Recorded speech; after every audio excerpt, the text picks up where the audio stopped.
Hello everybody, how you doing? This is Sakoni Prince, and I am so excited to be hosting this panel discussion at the Iconic Conference. And we have two dynamic individuals that's going to be sharing information that's going to help you become more iconic. And I want to take the time right now to allow them to introduce themselves. So Josephine, would you go first? Hi, everyone. Good evening. My name is Josephine Ochenny. I am the CEO and founder of Career Restyle. And really what Career Restyle is a community where we actually let people share their career experiences. We are very passionate about knowledge sharing, and we really believe that every idea is valid. And so at Career Restyle, we provide you with resources that have to do with different career experiences. We provide you with tools, and we believe in advocating for you and championing for you. And so I'm so excited to be here tonight. I know there's so much to talk about, so look forward to really getting into the meat of everything. Well, thank you so much. And we're looking forward to the information that you're going to be sharing. Now, next up, we have Tiara. Would you tell us about yourself? I would love to. Hello, everybody, and thank you so much. I'm so excited to be on today's panel. So my name is Tiara M. Tucker. I am from Illinois, south of Chicago, now residing in Dallas, Texas. And I like to say that I'm the wearer of many tiaras to play off of my name. To name a few, I am the founder and president of Speak That Movement, which is my 501c3 charitable organization, which I created with a mission to empower and equip professional women in business along their journeys of dream and goal realization, just encouraging them and supporting them to use their voice, walk in their purpose, and also to help support them to combat the mental health and social injustice roadblocks that we as women can face along our journeys. I'm also the president and founder of Tiara PR Network, which is my boutique PR firm based in Dallas, where I focus on purpose-driven PR, communications, events, and coaching. So I really love it. I love to help clients and others along their journeys. And I'm also the host and producer of Speak That Talks, which is a baby of Speak That Movement, where I just host weekly live shows where I bring in different speakers from all over the country and even outside of the country as of 2021. And we just empower, uplift, and connect people to help us get through COVID-19. All right. Well, that is incredible. So I really want to get into some of these panel discussion questions because I know that y'all have a lot of information to share. So one of the first questions that I want to ask, and you can just, I'm not going to call on anybody. I'm going to let you step up to the mic yourself. But one of the first questions I want to ask is, given today's climate, given today's political and national climate, do you really feel that you have the freedom to be authentically Black? And what I mean by that is sharing your views, your culture, your music, or do you feel you have to scale back in order to fit in? So whoever wants to take that, go right ahead. I'll go ahead and jump in. That's such a great question. I think, as you mentioned, right now we are in a heightened political climate, and being honestly just a Black or brown individual is very difficult.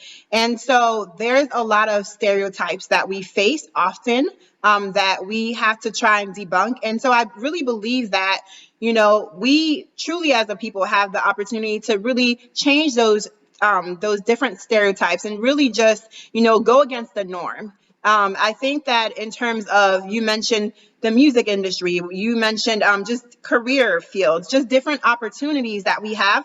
We really have that chance to, especially in the climate that we're in, to really take the bulls by the horns and really just show people who we really are. So I believe actually that this is a really good time to authentically be Black or brown, to be an individual where you can just truly showcase that, I am not how I'm often represented, and I am able to go against a lot of the cultural misconceptions about me. And so this is truly a time of empowerment, I believe. I believe this is a time where we can truly let our voices speak for us. We can let our careers, show the mindset that we have and the things that we want to contribute to society. And again, we know that, in this democratic land that we live in, there's so much that we can really prove as a people. And I think we've seen that, right? We've banded together, and in us banding together, it's shown that we have solidarity and we have power in numbers. And so this is the time to really be proud of who we are and to be authentically Black or brown. So I think this is the perfect timing, actually. Good, good, I good. totally agree with you, Josephine. I feel like this is our time. It always was our time, to be perfectly honest with you. But this is our time right now where I believe that, we all recognize that 2020 really did bring a lot of things to the surface, right? We were dealing with the global pandemic, which we still are. We were dealing with very blatant social injustices and police brutalities. And I think that when we really think about all that we experienced in 2020, on top of the political climate and what was going on in the White House and outside of the White House, I think it really stirred up some things, right? I feel like people became even more bolder, right? Whether they were on this side of the fence or the other side of the fence. And I believe because people were becoming more bolder, that it actually was the most appropriate time for us as Black people to stand up, to represent who we are, and to stand up for what we believe in. And so when I think about 2021, where we are right now, I am the first to say it loudly and on this platform right now. All of the glass ceilings and glass walls are officially shattered for Black people. And if you are still living with the mindset that you can't become this or you can't become that, it's a mindset thing. Because when our VP, Kamala Harris, was elected by the people and Yes. sworn in, she proved to every Black girl, brown girl, white girl, and every man, woman, anybody within the United States and outside of the United States of America that all things are possible. So she is a representation of us. She is also us. So I just really hope that when we think about, we have an African American, we have a Black woman, whatever we want to say she is, but we have a Black woman in one of the highest seats in a country. We have Black women and Black men that are becoming CEOs and, directors and presidents and vice presidents. And whether people want to say, yeah, but it's because of this or because of that. No, no, no, no. We get these seats because we earned them, we deserve them, and we have everything that it takes to stay in them. So I think that no, this is the time to use your voice and use it unapologetically and even louder than ever before. I think about the article that I had a chance to write for the SCLC magazine, and the subject was "Stay Woke." And I kind of did a play on that Childish Gambino song of the same, Redbone, but the chorus was "Stay Woke." And I really talked about how that for the first time, I think that us as people of African descent, Black people, we really saw how us banding together was able to actually make a difference. I even quoted the Detroit minister who talked about that we went from picking cotton to picking presidents. Talked about how we turned the state of Georgia blue with the amount of turnout that we had. And I honestly believe that after seeing that happen, after seeing how our collective power could actually make a difference, it has really awakened something in us. I'll tell you this story because even in that article, I talked about this. Our youngest daughter is away at college, about an hour and a half away from where I live right now. And she missed the opportunity to vote absentee. And she called and she said, "Can I come home and vote?" I got up at 3:00 in the morning, drove an hour and a half to her school. And when I got there, she was standing in the door. She got in the vehicle, drove an hour and a half back, dropped her off at the at the place for her to vote. I came home, did a couple of things. About 30 minutes later, she called me, told me she was done. Went and picked her up, took her back to college for a 2:00 class and came back home. Now, I could have honestly said, well, it's just one vote. In fact, what is that going to do? But when I saw how important it was to her, when I saw how needful it was to her. I mean, even if she hadn't voted and they won, she would have felt left out because she didn't contribute anything. But she knew because she made that sacrifice and she was so willing to be a part and to have her voice heard, I didn't want to stifle that. And I was willing to make any sacrifice necessary in order to allow her to do that. And so you're right. We have an opportunity to really showcase who we are and to tell people about our contributions. This is Black History Month. And I did a speech, a virtual speech, nonetheless, but a speech where I talked about write your own history. And I was encouraging individuals. And I talked about some of the people that have blazed trails in the past. The first guy that did the open heart surgery, first guy that did the blood transfusion, in fact, the guy that found or that actually started the cell phones, all of them were African Americans. But I encouraged the students to write their own history and to become iconic by doing so. And so I'm so grateful for this conference because it allows us a chance to really showcase our own excellence and really to tell our own story, because there's nothing worse than having somebody misrepresent you or somebody get it wrong or somebody paint you in an unfavorable light. But when you have an opportunity to hold a pen and write your own story, you definitely want to take advantage of that. Okay, can I add to that? Because that is such an amazing point, because not only do we need to write our own story for each other and for future generations, and also to show honor to generations that went before us, that fought this good fight before us, but we have to write our story so that the other people can understand how iconic we are, how amazing we are, how we are the people that created these things that are being used, but our names weren't the ones put in the history books and our faces weren't the ones that people saw. And I believe that what we have right now in America, although we see a lot of, we still see the division, but there's also been a lot of unity, because what I believe is when we step to the plate in a powerful, unified force as Black people in solidarity, we make the other folks look and say, okay.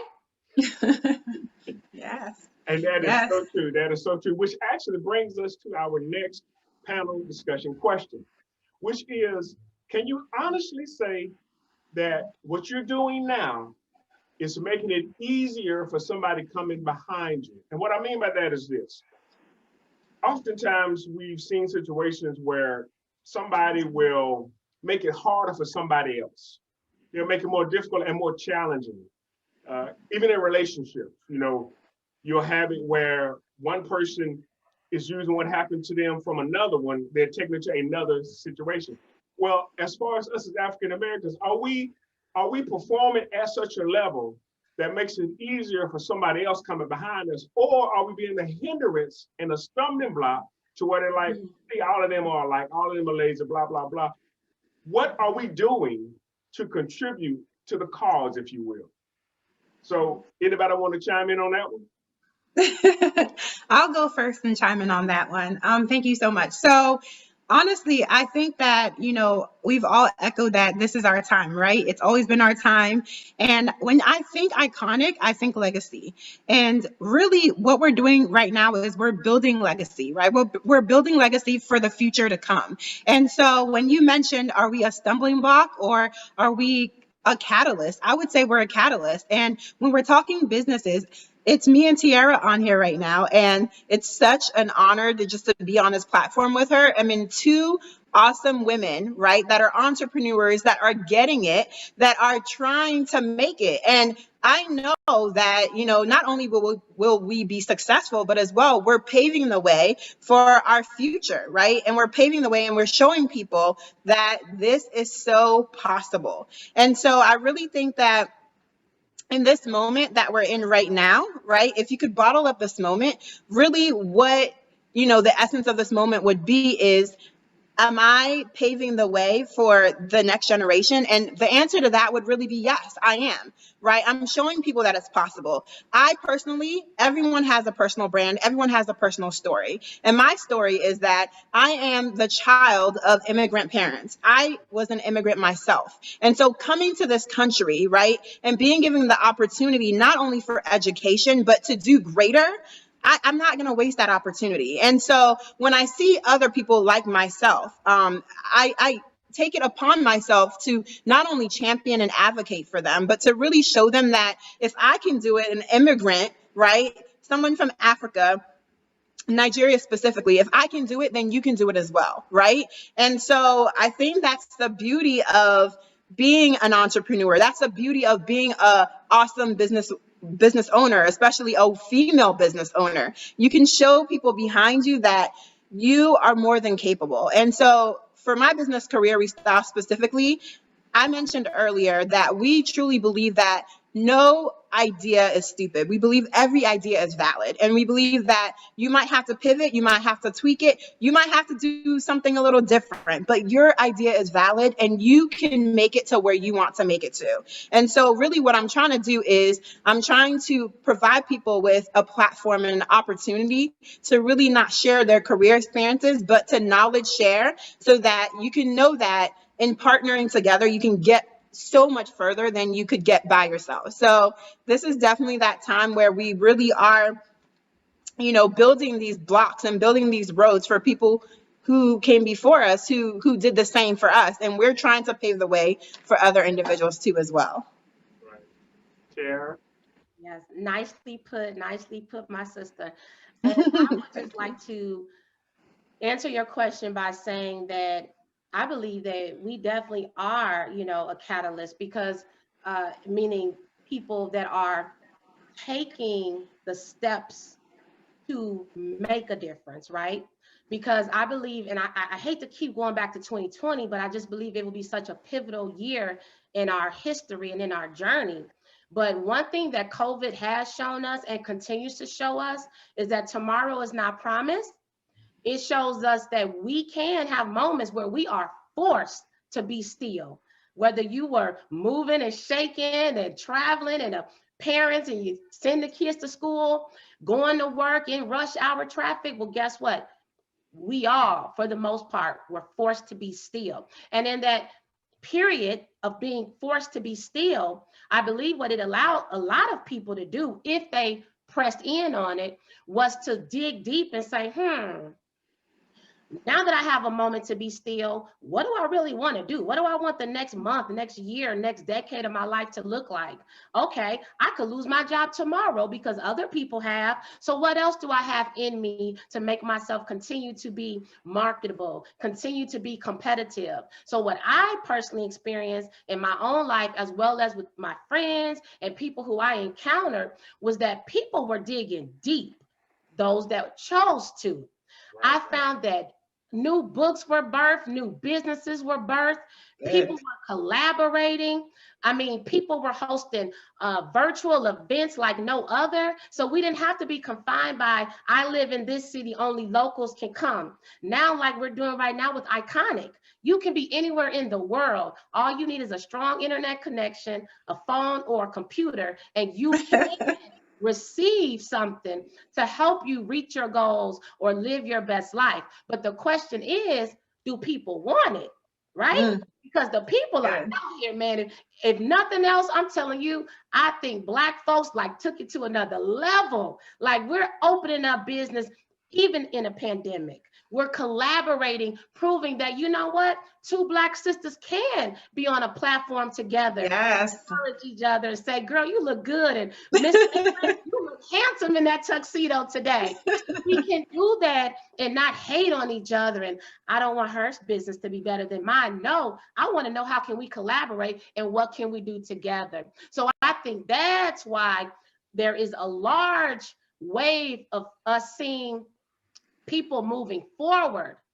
But I still believe it's a mentality as well, because there are still people who, I hate to say it, they will be left behind because they're not willing to change their mindset to move forward. And that's so true. That is so true.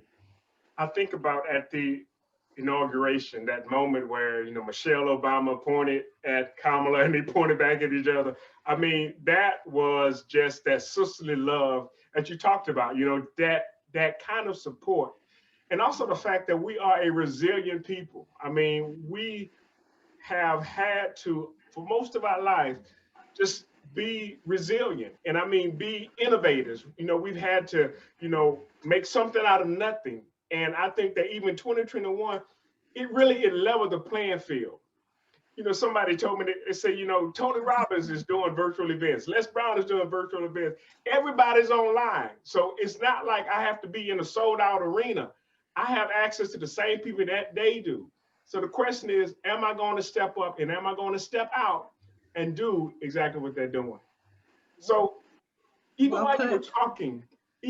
talking, I thought about an incident that happened with my youngest son, and this was several years ago at an event I was putting on, I was hosting. And the unfortunate thing about it was that it was so close to the house. I mean, literally less than a mile from my house.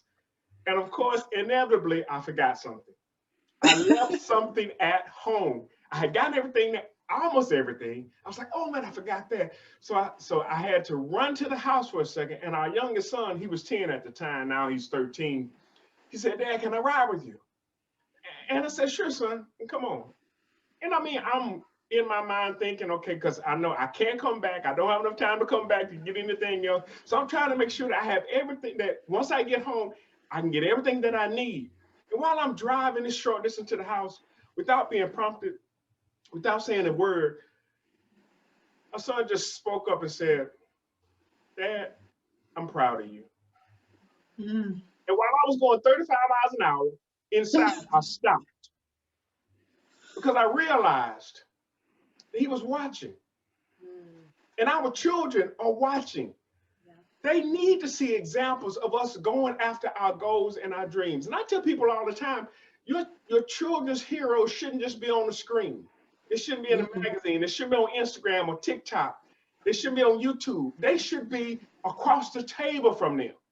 They should be able to have breakfast and dinner with their heroes. We should be their heroes. We should be that example. We can say, yeah, you can do anything and you can go after your goals and your dreams. But the question is, are we doing it? Are we showing them that it's possible? Because they see the shiny and the glitz and the glamour. You know, they see the Photoshop pictures and the filters on, you know, Instagram. But they don't see the struggle. But when they are living with you, when they see the sacrifices you have to make, and some of them, they will never even know. But they need to know that we didn't let anything stop us. They need to know what they're made of. They need to know what their stock is. And so that's why, to me, legacy is so important because it allows for the transfer of, yes, I was able to accomplish this, but guess what? You can do the same. And so that's one of the things that I like about this conference because it reminds us about being iconic. And an icon is someone that represents something. Right. On our phones, on our computer systems, we have what we call icons. And when you double click on it, it opens up a program. The icon is the picture of what the program is going to do. So what about us? What are we a picture of what's possible? So I mean, good. people see us, you know, they see our picture, but can they honestly say behind that smile, behind that pretty face, behind those cute earrings, behind that lovely dress or that nice tux, is there anything? I remember I had on a suit, and I'm not going to take up too much time because I know I could talk a lot. But I was walking downtown. I had on just a regular suit, a black suit, and I put a little handkerchief in the collar. I didn't even have on a tie. Black suit, white shirt, white handkerchief, and I was just walking down the street. And this one guy said, "Now that's the way you wear a suit." And I'm thinking, this suit is like 5 years old. But it wasn't the suit; it was how I was carrying myself.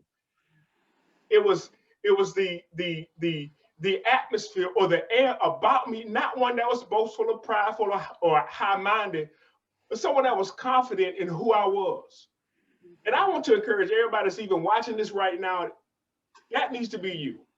Your confidence needs to show up every time you show up. Yes. Because that's what makes you iconic. Yes. Now, another question that I have for our illustrious panel is this. If there was one thing you could change about the Black condition, whether it be economical, social, with finances, anything, if there was one thing you could change, what would that be? I can jump in on that one. Oh, it's only one thing. Well, let's start with just one. um, I will go back to mindset. You know, I feel like I wish we could change our mindset, and this is such a deeply rooted, systematic situation that we as Black people face, because I feel like, you know, going back to slave days, right? You know, it was a mindset being embedded in us then. We were inferior. We had to do what others said. You know, we were confined. And then I believe that even in 2021, you know, as a race, people still feel like we're confined. When we go apply for jobs, sometimes we're going to find the entry level role versus the vice president role, the president role, or the CEO role. Or we feel, you know, the imposter syndrome come in. We have the degrees, you know. Blacks are some of the most educated people. We have the spending power. But why is it that we don't have those things? Why don't we own the homes and the blocks and the neighborhoods and the brick and mortars and the businesses and drive those luxury dream cars and have our kids going to college student loan free because the money was already there? You know, why don't we create generational wealth and generational blessings versus continuously moving forward with generational curses and generational debt? So I just wish that that mindset shift could change, where we can believe, hey, I can have what the next person can have. Right. I can shop at that store. I can buy those clothes, those shoes, that whatever, or go to this college or apply for this role or that position. And I think that when we believe we can, and we continue to see people step to the plate and be examples of what is possible, but also be transparent about what it took to get there, the hurdles, the obstacles, what we had to overcome, then I think that that will help with that mindset shift. And I know I can only have one, but I just want to say finances too, right? Because I think that that finances plays a big role, more than we want to realize, in our mindset. Because, you know, if folks are living check to check, well, sometimes it's hard to believe in your possibilities. Or if folks are barely making it, sometimes it is hard to dream bigger. So I would say the mindset and the belief that we can have those things that we desire. Yeah, that's true. So well articulated. So like Tiara said, everything starts in the mind, right? So you conceive something in your mind, soon it becomes a thought, and then afterwards it becomes a pattern, right? And so the mind is a very, very powerful tool. One of the things that I would say I wish would change within the Black community, I would say, is education, how we are taught. How we are taught, and the sustainability behind that. So for me, I'm very big on organizational management. That's something that, you know, is a strong suit of mine. And I really believe that how you organize a system, you know, and how you make that system sustainable so that it can be carried out and carried on is so important. And I think a lot of our opportunities are quenched when programs pop up, but they're not sustainable. And those programs aren't really feeding to the minds and feeding to the expansion of the opportunities that are out there for individuals such as ourselves. And so I would really say just the, you know, the planning and the platform in how we are taught, right? And so when we are being taught, are we being taught in a way that it kind of helps our mind expand? Are we being taught in a way that we can see beyond our present circumstance, where we can say, hey, I can go study abroad. Hey, just because, you know, my school is in a certain bureau doesn't mean I can't make it past this bureau, right? So there's just certain things and certain programs that we really need to capitalize on and make sure that these are programs that are sustainable, that outlive even the individuals that are currently in that system at that certain point in time. And so I would say really just making sure that our programs are really feeding us, feeding our minds, feeding us in terms of the expansion of our minds, what we see and what we take in, and making sure that we know that we are more than capable and that there are opportunities out there. And then those programs as well, providing those opportunities so that we can be in STEM, right? So we can be in top leading tech positions, or we can go abroad, or we can take externships, things of that nature. So sustainability is so key. And can I add on, because that was so powerful. And I think that the next level to that is who is creating the programs. That's, Stop yep, other people to step into that's good. communities to create these programs that we know our kids, our youth, our families need, but instead waiting on other organizations or other people to step to the plate.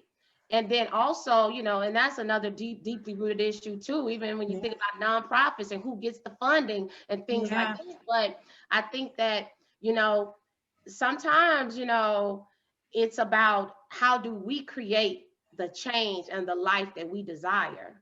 exactly. Right, Exactly. right. And that is so, so true. And I guess if I had to answer that question, my answer would be both of your answers. Good answer. I mean, because I know for a fact mindset is so critical. Bishop Jake said that if you're going to come out something, you have to come out head first. Mm, Before you get out of it, you have to see yourself out of it. You have to want to get out, even before you do. I posted this several years ago, and I was really talking about relationships, but this could go for anything. mm. And I said that you'll never understand if you don't want to understand. Mm, That's powerful. yes. Repeat And that for the people in the back.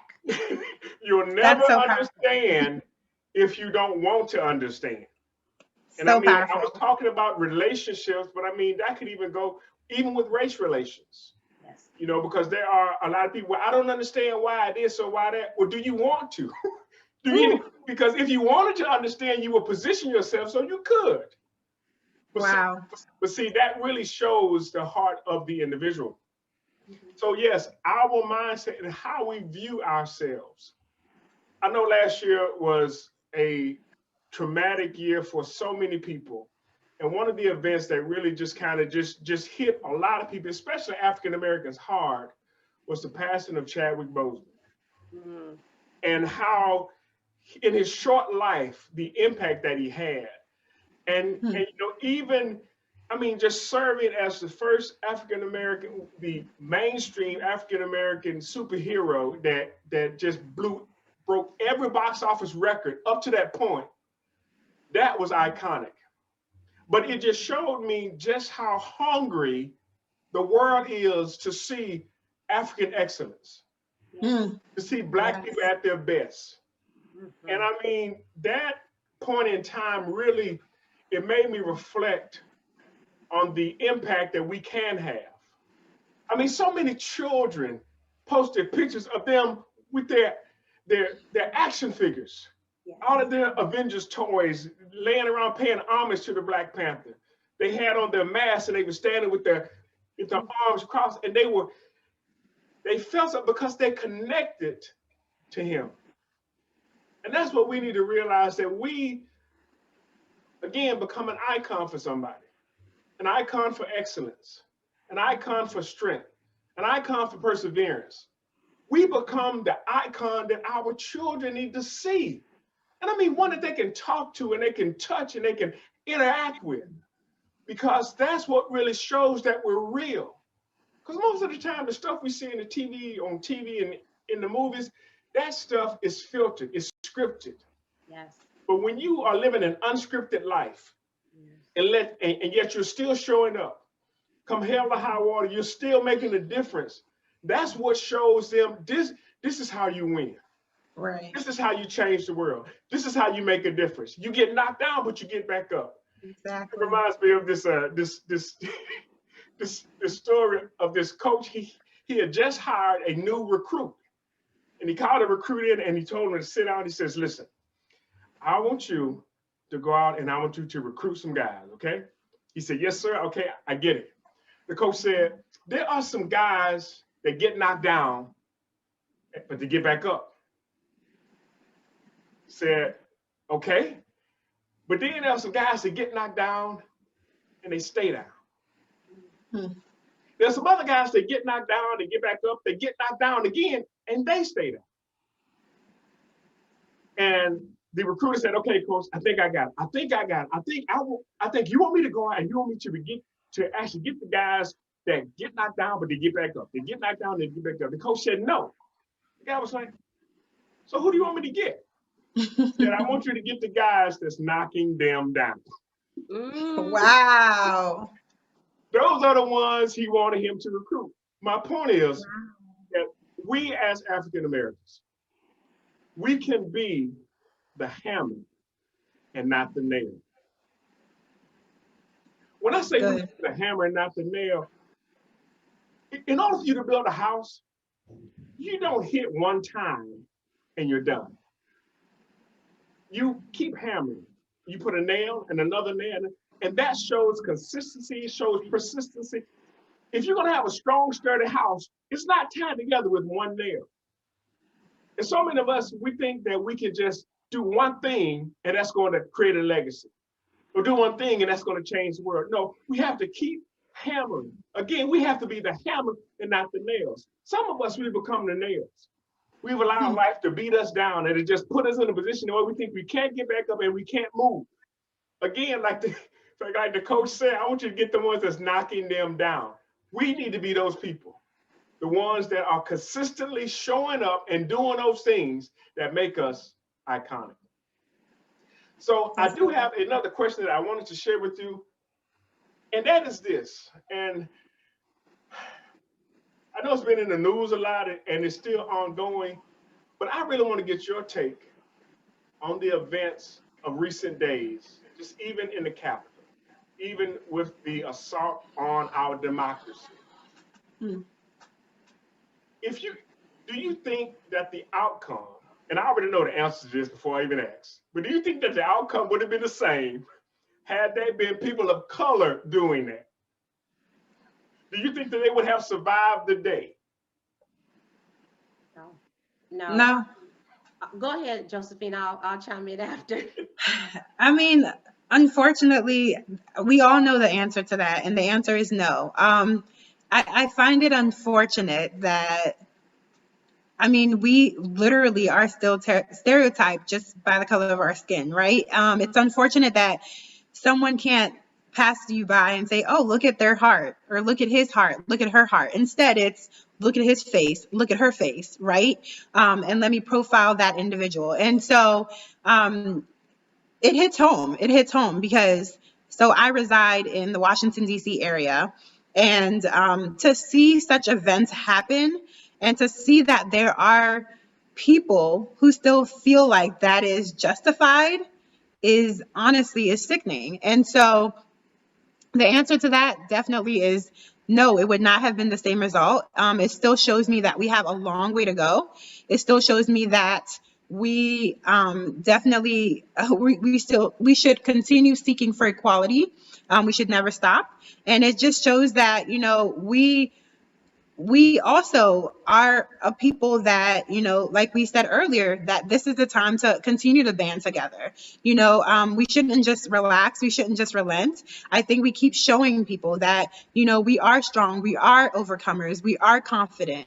Right. And we're not going to be bullied, and we're not going to just be told to, you know, sit in a certain position or told to, you know, conform to a certain mold. We're not going to be. Gone are those days. Gone are those days. And so I think, you know, again, like we were talking about earlier with our new vice president, that is such an awesome, you know, marking point in history. And I think that shows that anything is possible.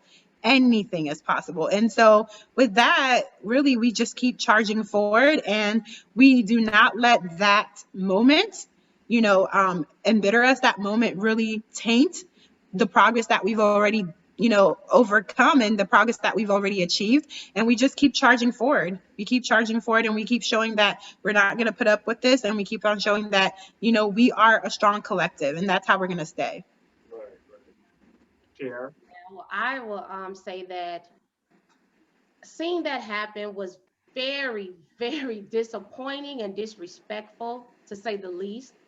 Um, I am very passionate about the social justice space and social justice activism. And I will particularly say that I was out protesting and, marching in 2020 and even, beyond that. But in particular, I remember being out there in Dallas when things were really hot, with the George Floyd situation and everything else that was going on in America. And I remember police in riot gear were all over when we were peaceful. They were there and they were ready because they knew people were going to be out. So I believe that we've seen that so much when we watch TV and we see things that have happened, with the folks out there protesting for Breonna Taylor. We see the National Guard, we see the police ready and armed. So move forward. In August of last year, I was in DC for the Commitment March hosted by Reverend Al Sharpton. And I was there amongst, thousands upon thousands of African Americans and others, right? And I remember I was on the stage area where all the families were. And I just remember thinking, when we had this recent situation, I had a flashback to August. And I'm thinking, I'm standing here and I'm amongst all these families that are here because their loved one was murdered by police. They're here demanding justice. They're here in unity and solidarity, wanting, their loved one to be remembered with signs. We had a reason to clown these. What are y'all even clowning for? Like literally, what are you really upset for, to the point where you are going to disrespect the country, embarrass the country, because people all over the world were watching and thinking, why is this happening in America? So I just think about all that and I feel it was completely unacceptable. I believe that just like we saw what could happen with the VP, being our new vice president, we also see what can also happen. So I think, as you mentioned, we do need to stay woke, because those things like that, they happen once, they can happen again. They happen behind the scenes. It's just that this was in front and people were able to be exposed. But as I close out, I just want to add this, something that really made me feel good. And I hope I'm not misstating this, but I remember watching the viral videos of the African American. I don't know if he was a security guard or a cop, but I remember he was inside of the building, and I remember it was like a mob of white people kind of coming after him. And I remember he kept, backing away. And my heart went out, because I'm like, wow, this is so unnecessary. Fast forward, and I remember seeing a viral photo of him protecting VP Harris at the inauguration.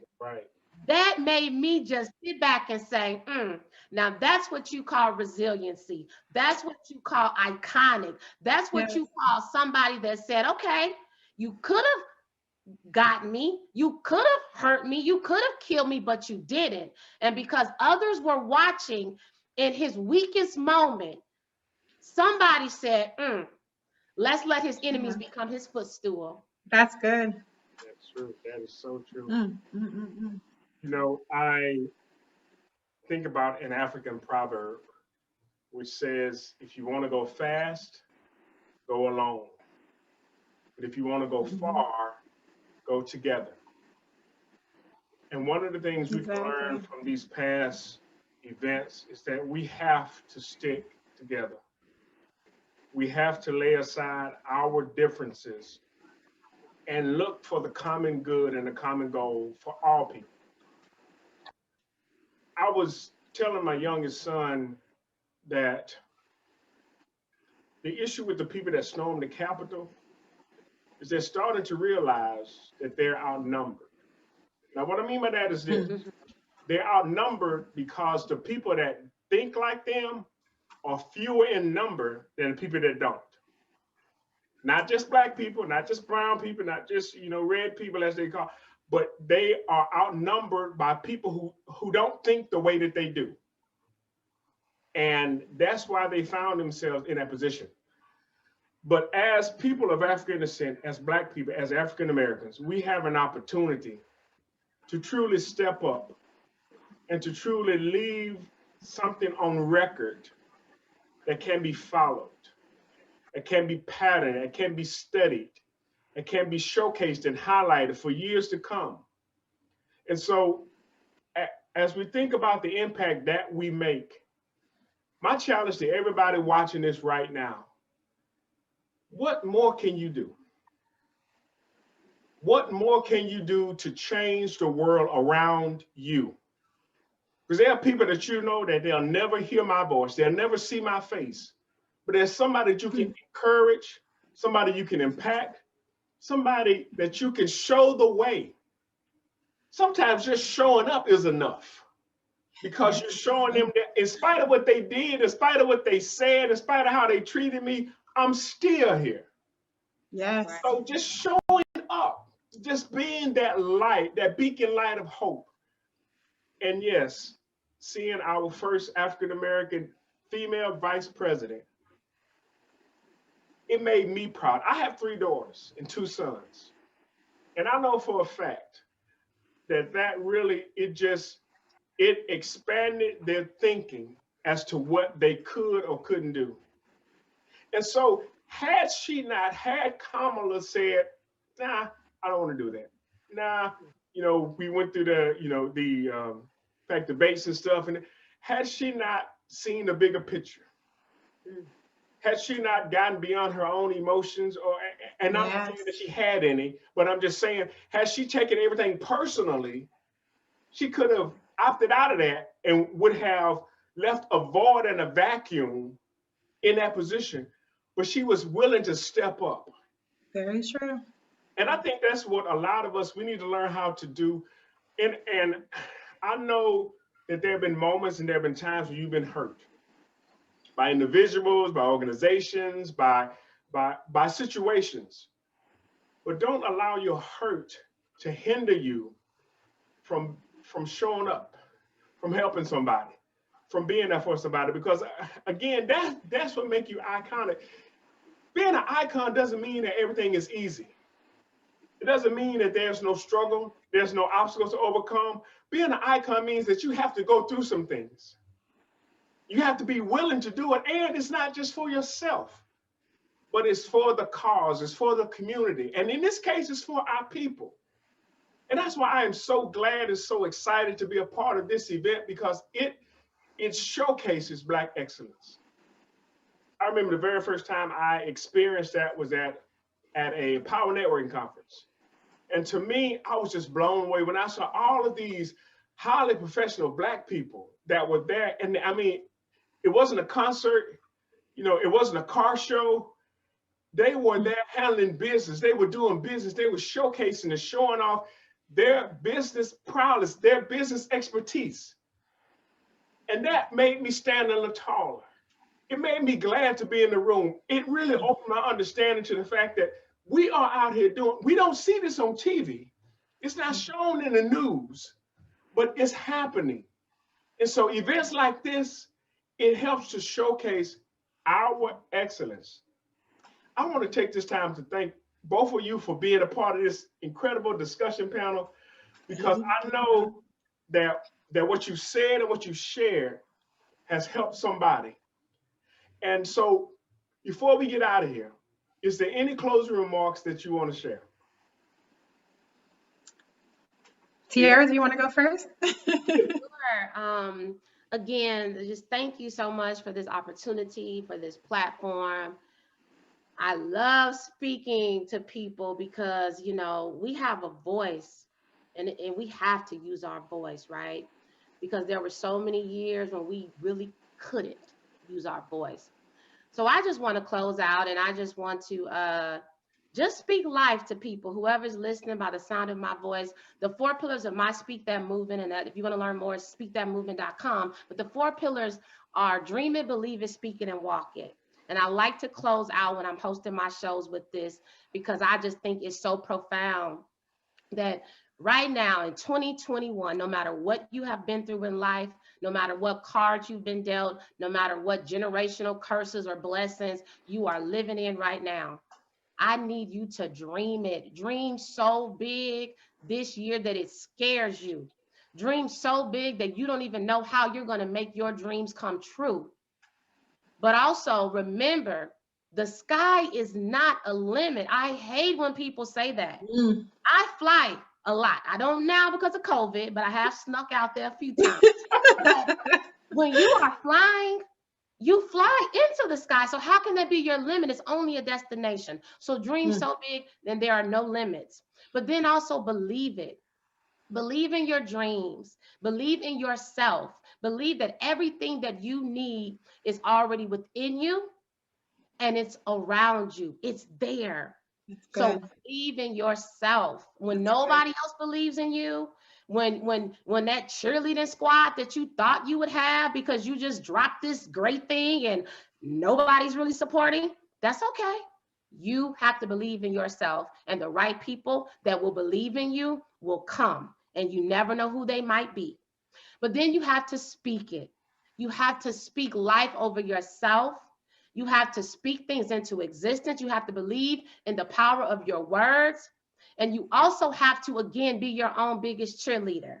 I love going in the mirror and I'll speak to myself when I'm having a down day. Tiara, you got this. Tiara, keep going, girl. So I would encourage y'all out there, speak life over yourself. And last but certainly not least, walk it. In 2021 and beyond, it is time to walk it. Walk by faith. Even when we don't know what lies ahead. 2020 showed us we don't know what the next day, the next month, the next year will bring. So walk it now while you have breath in your body. So walk it, walk it, walk it. Walk it unapologetically, walk it boldly, and walk it as if you are an icon. My name is Tiara M. Tucker, and I just want to thank you for this opportunity. All right. So powerful, Tiara. I love it, love it, love it. Huh. Wow, so much to say, so much to say. I want to say again, thank you as well for just this awesome platform to be able to talk to people and connect with people, even though we might be in different places. That's the awesome thing about being virtual, that we can talk to someone in Japan, we can talk to someone in Atlanta, we can talk to people all over the world. And so if you are listening to me now, I want you to know that you have a purpose. You have a purpose. We are all created for a reason. When we leave this earth, hopefully not soon, right? Everyone knows when you're born, right? And we don't know when we're going to go. And so really the in between is that legacy period, right? What did I do with my life? What did I become, right? What did I become? And what did I do with the talents that I was given? And so I just really want to encourage everyone, like Tiara stated, be your own champion. Okay. When no one else is championing for you, advocate for yourself. Believe that nudge, I like to call it the spirit, that nudge that is eating at you or asking you to do X, Y, and Z, or is planting that idea in your mind, believe that your idea is valid, because so many people have failed, right? But guess what? They get back up again. And when they get back up again, that's how you have the superstars. That's how you have the icons. That's how you have the entrepreneurs then made the legacy builders. And so I want you to know that your idea is valid. It is valid. If no one has told you today and you're waiting for someone to tell you and champion you and echo that little, that saying to you, then I am that echo. You are valid and your ideas are valid. And so again, I am Josephine Osheni of Career Restyle. We love to share career experiences. We love to empower. We love to uplift. And really, we just want to make you, aware that you can walk into the purpose that is destined for you. So thank you guys so much again for this opportunity. And everyone can be an icon. Everyone can be an icon. Don't forget it. That is so true. And I want to close by saying this. Mark Twain said that the 2 most important days in your life is the day you were born and Yes. the day you found out why. The two most important days in your life is the day you were born and the day you found out why. And I hope by now that everybody that's watching this, you found out why you've been born. The thing that you were put here to do. The thing that has been just, as she said, eating at you. The thing that has just been burning in your heart. And if you ever look at anybody who's ever become iconic, they took that thing and they ran with it. And I mean, they became known for it. And so you can do the same. There's no difference from you than anybody else. You may have some challenges, you may have some issues that you're dealing with, but that still doesn't stop you from going after your goals and your dreams. Because in doing so, you are going to change the world. Even if it's just changing your world. You become the world to somebody. And you can do just that. So I want to encourage you, don't give up and don't quit in what you're doing. Hey, look, this is Sakoni Prince, and I am so excited that I was asked to be the moderator for this particular panel discussion. I want to thank you for tuning in, and I know that you are having an iconic time at the Iconic Summit. Look, we'll talk to you later. Bye. Thank you. Bye-bye. Thank you.